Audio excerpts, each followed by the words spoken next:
Halo pendengar novel yuk, bersama kami yang akan menemani hari kalian agar lebih berwarna.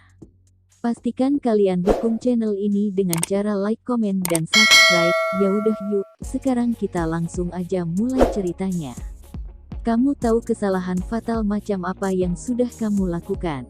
Bentak manajer hotel Pak Alex yang memanggil Elma datang ke ruangannya setelah mereka kembali dari kantor polisi. Mata Elma terpejam sejenak kala bentakan demi bentakan diarahkan padanya, menunduk dalam-dalam setiap kali kata kasar keluar dari bibir atasannya. Saya hanya ingin menjaga nama baik hotel, sungguh tidak lebih dari itu, tapi yang baru saja kamu lakukan justru lebih buruk dibanding rumor tentang hotel ini. Kalau penculikan itu memang benar-benar terjadi, Elma, yang baru saja kamu tuduh itu Presdir Merliam Tanubrata, pemilik saham terbesar dari bisnis Tanu Group, yang mana hotel ini hanya sebagian kecilnya. Kamu masih belum sadar juga kesalahanmu? Pak Alex benar-benar terlihat murka, terlihat dari gesturnya yang sejak tadi mondar-mandir di ruangan, tak bisa diam meski dirinya sedang mengomeli Elma yang sejak tadi berdiri di tempat yang sama. Kalaupun kamu benar-benar memang ingin menjaga nama baik atau reputasi hotel ini, bukankah sebaiknya kamu mendiskusikannya dengan saya lebih dulu? Bukankah seharusnya kamu berkoordinasi dengan atasanmu? Bukan malah bergerak sendiri hingga terjadi hal fatal seperti ini? Karyawan mana yang tidak tahu pemilik hotelnya sendiri? Bukankah seharusnya kamu mengingat jelas wajah Presdir kita? Bukankah kepala Alex rasanya berdenyut nyeri hingga tak mampu melanjutkan ucapannya sendiri? Ini bukan hanya lagi tentang Elma, tapi dirinya dan jabatannya juga dipertaruhkan di sini. Dia adalah manajer lobi, dan tempat spesifik posisi Elma adalah resepsionis lobi.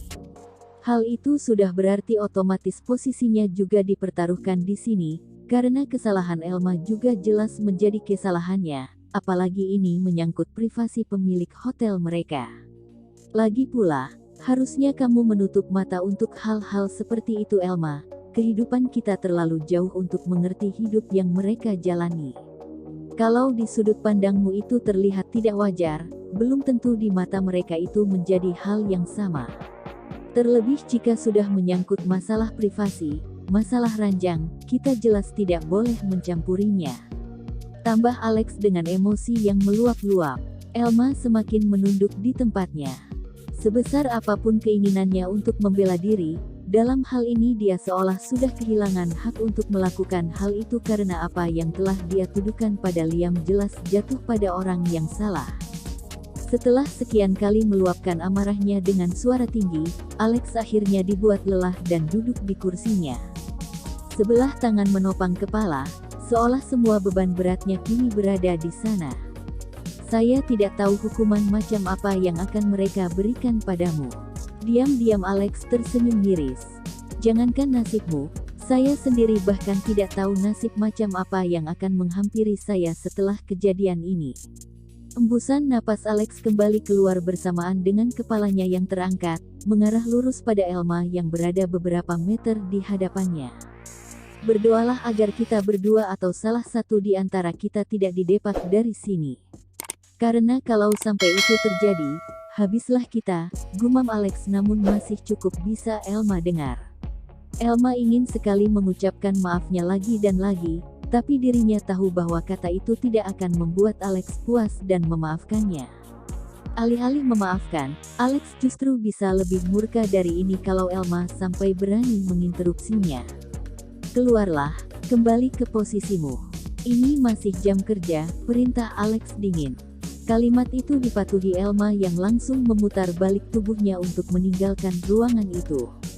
Berjalan masih dengan kepala menunduk dan pikiran yang berkecamuk di kepala. Hatinya tak kalah gundah, khawatir kalau kemungkinan terburuk yang atasannya sampaikan akan benar-benar terjadi pada hidupnya. Kalau sampai itu terjadi, bagaimana dengan keluarganya? Bagaimana dengan Kiara, ibu, dan kehidupan mereka yang Elma pikir sudah mulai stabil? Elma pulang ke rumah dalam keadaan lesu. Meski begitu dirinya tidak melupakan janjinya pada sang putri untuk membelikan susu coklat kesukaannya. Dan respons Kiara yang menyambutnya dengan wajah sumringah serta teriakan sayang memanggil sang ibu melenyapkan semua kerisauan yang semula tengah dia bawa. Mungkin, saat berada di rumah memang lebih baik untuknya menyingkirkan masalah di tempat kerja terlebih dulu, karena ekspresinya seperti apapun bisa membuat baik ibunya maupun Kiara khawatir jika melihatnya. Hai, putri ibu. Hari ini setelah pulang sekolah ngapain aja? Elma menyambut Kiara dalam pelukan, mengecup pipi gadis itu dan berjongkok di depannya, meletakkan tas belanja yang ia bawa. Tak peduli jika mereka memang masih di luar rumah, baginya memberikan perhatian sepenuhnya pada sang anak jelas lebih penting. Ah, sebelumnya ibu minta maaf karena telepon Kiara tadi ibu tutup lebih cepat, ibu masih dalam jam kerja, sayang. Setidaknya dia tidak sepenuhnya berbohong. Toh Elma menutup telepon itu memang karena harus berdedikasi untuk pekerjaannya, meski berakhir dengan menyedihkan seperti ini. It's okay. Kiara tidak marah, malah Kiara yang harusnya minta maaf pada ibu. Maaf karena sudah mengganggu jam kerja, dan maaf karena terlalu banyak meminta. Elma menyentuh pipi putrinya, mengusap lembut pipi tembam itu. Hei, tidak apa-apa. Sayang ibu yang minta maaf karena belum bisa menepati janji. Bocah perempuan itu melangkah mendekat, meraih leher ibunya dan memeluk wanita itu erat. Tidak ada lagi kata yang keluar dari bibirnya, tapi gesture yang ditunjukkan Kiara jelas adalah sebuah permintaan maaf yang tulus. Agaknya, dirinya benar-benar menyesal karena sempat kesal pada ibunya tadi, hingga Om Aidan menyadarkan dengan kata-katanya. Senyum Elma terukir mendapat perlakuan manis dari putrinya. Ibu muda itu pada akhirnya mengangkat tubuh Kiara, karena gadis kecil itu terlihat enggan melepas pelukannya meski tubuh Kiara sudah mulai berat, apalagi dia masih harus mengangkat kantong belanja yang tadi dibawanya. Elma tidak bisa merasa keberatan, bagaimana bisa kalau putrinya itu sudah manja dan mengandalkannya begini. Pertanyaan ibu tadi belum Kia jawab, Iho. Hari ini Kiara ngapain aja? Apa terjadi sesuatu yang menyenangkan? Keduanya masuk ke dalam rumah dengan gerungan panjang Kiara yang sepertinya sedang berpikir, kejadian macam apa yang sebaiknya dia ceritakan. Harinya memang sempat kelabu karena penolakan ibunya dari permintaannya untuk pergi ke taman hiburan, tapi setelah diajak Om Aidan pergi bermain, Kiara pikir harinya tidak seburuk itu. Tadi Kia diajak Om main. Oh ya, main apa? Tanya Elma yang kini sudah berada di ruang makan yang menyatu dengan dapur, berusaha meletakkan kantong belanjaannya di atas meja. Itu, Bu. Om, Kia, teriakan seorang pria yang tidak lain adalah Aidan menghentikan kalimat yang hendak Kiara ucapkan. Pria itu entah dari mana munculnya kini berada di hadapan kedua ibu dan anak itu. Elma dan Kiara menatap dengan raut bingung, yang dibalas oleh Aidan dengan senyum canggung. Tadi Kia mau buat PR, kan? Ayo kita selesaikan pernya sebelum waktu makan malam, sama Om dulu ya.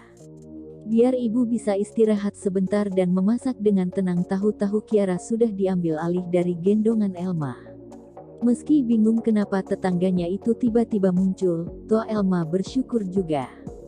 Dia takut kalau berinteraksi terlalu lama dengan Kiara pikirannya justru akan kemana-mana, mengingat kembali kejadian di hotel dan kantor polisi yang kini bisa saja berdampak pada keluarganya, terutama Kiara. Elma takut ekspresi sedihnya lama-lama terbaca, dan itu semakin membuatnya gundah. Loh, kamu sudah pulang? Arini muncul dari pintu belakang. Sepertinya wanita separuh baya itu baru saja menghabiskan waktunya dengan sayuran yang ditanamnya di halaman kecil belakang rumah. Lia, Bu. Apa hari ini semuanya baik-baik saja? Pertanyaan rutin yang selalu Elma tanyakan setiap kali pulang kerja. Semuanya baik-baik saja. Sayang, Kiara juga terlihat senang karena bisa bermain dengan omnya. Jadi bersihkan dirimu, setelahnya bantu ibu menyiapkan makan malam. Elma mengangguk, menuruti perintah sang ibu dengan bergerak langsung beranjak dari sana. Terima kasih sudah mendengarkan novel Yo. Tetap semangat, jangan lupa like, komen, dan subscribe.